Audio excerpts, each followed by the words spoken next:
Film start करने से पहले मैं आपको बता दूं कि आज की फ़िल्म होने वाली है बहुत ज़्यादा रोमांटिक, क्योंकि इस फ़िल्म में आदमी की उम्र है 32 साल और लड़की की उम्र है 15 साल। हम देखेंगे इस फ़िल्म में कि किस तरह एक बड़ी उम्र का आदमी एक छोटी लड़की को अपने प्यार के चक्कर में फंसा लेता है। तो जल्दी से मेरे चैनल को सब्सक्राइब कर दो।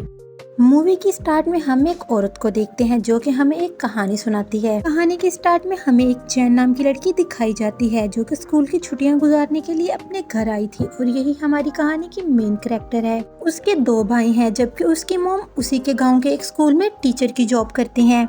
जैन का बड़ा भाई जो कि बहुत ज्यादा शरारती था, वो अक्सर अपने छोटे भाई को तंग किया करता था। वो बहुत ज्यादा नशा भी करता था, इसी वजह से जैन उसे पसंद नहीं करती थी।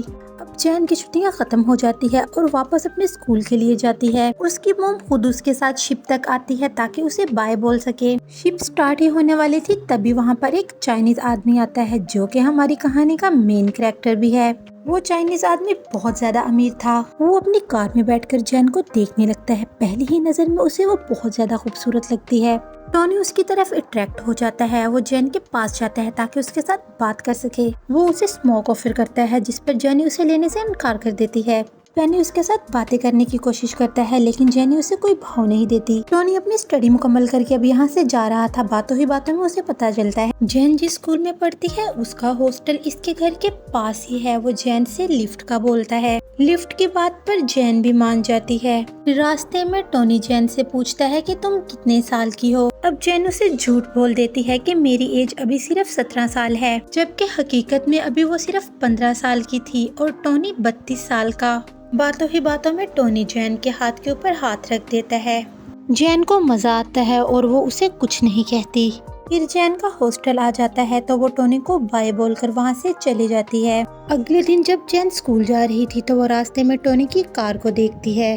दरअसल टोनी को जैन से बहुत ज्यादा प्यार हो गया था, इसलिए वो उसे देखने के लिए यहाँ पर आया था। जैन कार की विंडो के पास जाकर वहाँ पर किस कर देती है। अब टोनी को भी समझ आ गया था कि जैन भी उसके प्यार में पड़ चुकी है और वो जल्दी से जल्दी इस बात का फायदा उठाना चाहता था। जैन जब स्कूल से वापस आती है तो वो वापसी पर टोनी की कार को ढूंढती है लेकिन वो उसे कहीं दिखाई नहीं देता। रात हो जाती है। जैन टोनी को बहुत ज्यादा याद करती है। अगले दिन स्कूल से छुट्टी थी तो जैन अपनी दोस्त के साथ डांस सीख रही थी। तभी वो देखती है कि टोनी बाहर कार लेकर खड़ा है। ये देखकर जैन भागकर उसके पास आती है और टोनी के साथ कार में बैठकर वहाँ से चली जाती है। अब टोनी उसको एक रूम में लेकर आता है। जैन समझ चुकी थी कि टोनी उसको किस नीयत से यहाँ पर लेके आया है। टोनी को ये ठीक नहीं लगता क्योंकि जैन अभी सिर्फ 15 साल की थी। वो सोचता है जैन को वापस हॉस्टल में छोड़ दे। जैन बोलती है मैं तुम्हारे साथ सब कुछ करने के लिए रेडी हूँ। ये सुनकर टोनी बेताब हो जाता है और वो जल्दी से जैन के कपड़े उतारने लगता है और वो पहली बार अच्छे तरीके से उसके साथ घपाघप करता है। अब जैन उसे बताती है कि उसके घर के माली हालात बहुत ज्यादा खराब हैं। उसकी फैमिली को पैसों की बहुत जरूरत है। टोनी समझता है कि जैन सिर्फ पैसों की खातिर उसके साथ सोई, जबकि ऐसा कुछ भी नहीं था। इसके बाद वो जैनी के साथ बहुत ज्यादा दफा इंटीमेट होता है। इसके बाद वो डिनर करने के लिए रात को एक होटल में जाते हैं जहाँ पर टोनी उसे बताता है कि वो एक चाइनीज है, इसीलिए उसकी शादी भी किसी चाइनीज लड़की के साथ ही होगी। मैं कभी भी तुमसे शादी नहीं कर सकता। ये सुनकर जैन बोलती है तो मैं थोड़ा तुम्हारे साथ शादी के लिए सब कुछ कर रही हूँ। दरअसल ये बात वो बहुत ज्यादा दुखी होकर बोल रही थी, जबकि अंदर से वो टोनी से बहुत प्यार करने लगी थी। अब हर रोज स्कूल के बाद जैन टोनी से मिलने के लिए जाती है जहाँ पर वो रोज इंटीमेट होते थे। एक दिन जैन टोनी की कार में बैठकर अपने घर जाती है जहाँ पर उसकी मॉम उसे देखकर हैरान हो जाती है। रात को जैन की मॉम उसे एक लेटर दिखाती है कि ये लेटर हमें तुम्हारे हॉस्टल की तरफ से आया है। तुम हॉस्टल से पिछले 3 दिन से गायब थी। जैन की मॉम को उसके ऊपर शक हो जाता है तो जैन उसे बताती है कि मेरा एक फ्रेंड है जो बहुत ही ज्यादा अमीर है।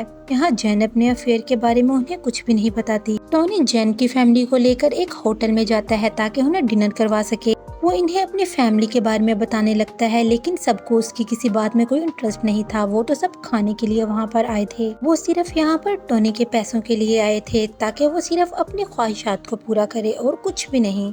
टोनी भी इस बात को बहुत अच्छे तरीके से जानता था। इसके बाद टोनी और जैन मिलते हैं। जैन बताती है कि उसकी मदर को पैसों की बहुत जरूरत है। टोनी उसे पैसे दे देता है। उन्हें सच में पैसों की बहुत जरूरत थी। फिर अगले दिन जैन की मम जैन के हॉस्टल में आती है और उससे पैसे लेकर वहाँ से चले जाती है।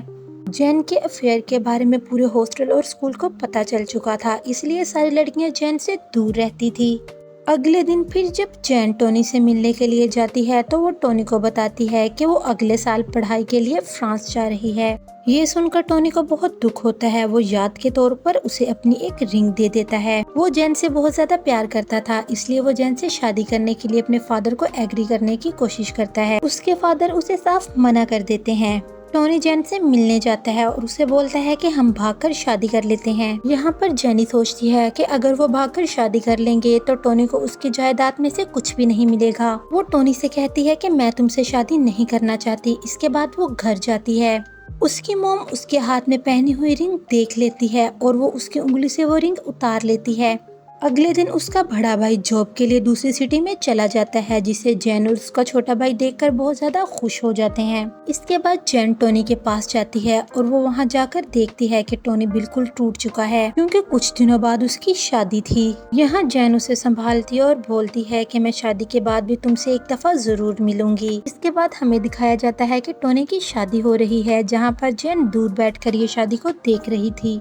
जैन की सारी फैमिली फ्रांस जाने की तैयारी कर रही थी। दरअसल टोनी ने ही उनकी हेल्प की थी ताकि वो फ्रांस जा सकें। फ्रांस जाने से पहले वो टोनी से मिलना चाहती थी। जैन सारा दिन उस रूम में जाकर उसका वेट करती है, लेकिन टोनी वहाँ पर नहीं आता। अब जैन दुखी होकर वहाँ से चली जाती है। अगले दिन जब जैन फ्रांस के लिए जाने लगती है तो वो टोनी की कार को देखती है। वो समझती है कि टोनी उसे गुड बाय बोलने के लिए आया है। फिर रात को जैन एक म्यूजिक को सुनती है और टोनी को याद कर कर बहुत रोती है।